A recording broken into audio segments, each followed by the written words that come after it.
बाद आज आदरणीय पूजनीय की पुण्य स्मृति में मंच पर विराजमान हमारे राष्ट्रीय स्वयंसेवक संघ के माननीय विभाग संचालक श्रीमान सुधीर जी, हमारे बड़े ही आदरणीय और वरिष्ठ हमारे संघ के अधिकारी पूज्य माता जी, रणधीर जी, दाई और बैठे सारी टीम या सामने बैठे सभी, लगभग सभी जानते हैं मातृशक्ति। मैं इसलिए भी कह रहा था कि एक ही वक्तव्य बोल देगा, एक ही बोल देंगे, क्योंकि वही बात हम सब ने। श्री धर्म सिंह जी बचपन से ही मैं उनको जानता था, लगभग 92-93 में 92-93 में कई हमारे एक प्रचारक होते थे वीरेंद्र मोहन जी, उनके साथ घूमते हुए कि कोंकण से कार्यकर्ता है, उनको ढूंढते हुए उनके घर तक पहुंचा। में रणधीर जी से परिचय हुआ, परिवार से 30 वर्ष से ज्यादा हो गए जुड़े हुए, बहुत ही सेवा भावी डेरे से जुड़े हुए, और डेरा किस प्रकार की सेवा करता है हम सब भली भांति परिचित है। उस डेरे से भी आगे निकलकर राष्ट्र समाज की सेवा में श्री धर्म सिंह जी आगे पूरा परिवार, चाहे रणधीर जी हैं, चाहे इनके ब्रदर हैं, चाहे कजन ब्रदर हैं, सारा का सारा परिवार, इनकी बहन भी, बच्चे भी राष्ट्रीय स्वयंसेवक संघ से, राष्ट्र सेविका समिति से सभी जुड़े, और सबसे पहले उन्हीं से जुड़े थे।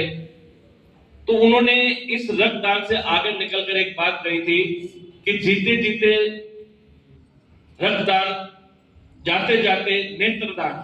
तो पिताजी जाते जाते नेत्रदान करके उससे बहुत ही बड़ा पुण्य का काम, जो विरले ही कोई व्यक्ति करते हैं, अपना पूरा का पूरा शरीर मेडिकल साइंस को दान देंगे कि इसमें से कुछ भी अगर समाज के लिए काम आता है।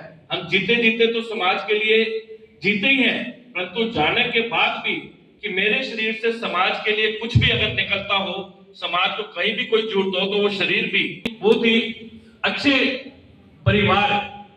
एक छोटा सा पर्सन मैं आपको सुनाऊंगा कि हमें जब कुछ सेवा कर देते थे, धर्म सिंह जी थे, ऐसे एक व्यक्ति एक अपनी गाड़ी से, मैं कई बार ये कहानी सुनाता हूँ, कई बार सुनी भी होगी आपने मेरे मुख से, गाड़ी से कहीं जा रहे थे, रेड लाइट पर जब गाड़ी रुकती है तो एक बच्चा छोटा सा गाड़ी के पास आता है कि अंकल जी मेरे ये सामान बेच रहा हूँ, पेन या कोई चीज थी तो ये खरीद लो।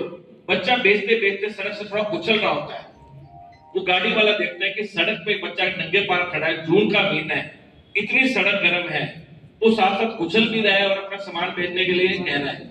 वो व्यक्ति जैसे धर्म सिंह जी थे वैसे ही वो व्यक्ति थे, उन्होंने गाड़ी साइड में लगाई, बच्चे को करते तो ये सामान क्यों बेच रहे हैं? कहते मेरे घर में मेरी माँ है और मैं हूँ, मैं दिन में सुबह स्कूल पढ़ने चला जाता हूँ, पढ़ने के बाद कुछ सामान बेचकर मेरी बूढ़ी माँ है उसकी दवाइयों के लिए कुछ धन संग्रह कर लेता हूँ, कुछ जोड़ लेता हूँ ये सामान बेचकर। उन्होंने कहा कि तेरे पास में चप्पल नहीं है? कहते नहीं चप्पल मेरे पास है नहीं। वो साइड में जाते हैं, कहीं दुकान से एक चप्पल लेके उसको देते हैं, वो बच्चा उस व्यक्ति के पैर पकड़ लेता है, कहते कुछ और भी चाहिए बच्चा? कहते नहीं मैं देख रहा हूँ कि भगवान कैसे होते हैं। वो कहते मैं भगवान नहीं हूँ। कहते भगवान नहीं है तो भगवान के भेजे हुए कोई दूत हो गया। वो कहते नहीं मैं भगवान का भेजा हुआ दूत भी नहीं, तो ऐसा क्यों कह रहा है? कहते मैं कल ही रात को ही भगवान से प्रार्थना की थी, मेरे पास चप्पल नहीं है, सड़क इतनी गर्म होती है, जून का महीना है, मेरे से खड़ा नहीं हुआ था, हे भगवान मेरे को एक चप्पल का जोड़ा दे दे। रात को मैंने भगवान से चप्पल मांगी, सुबह आप देने आ गए। कहने का भाव यही है कि एक छोटी सी सेवा हमें भगवान के बाबर पहुंचा देती है।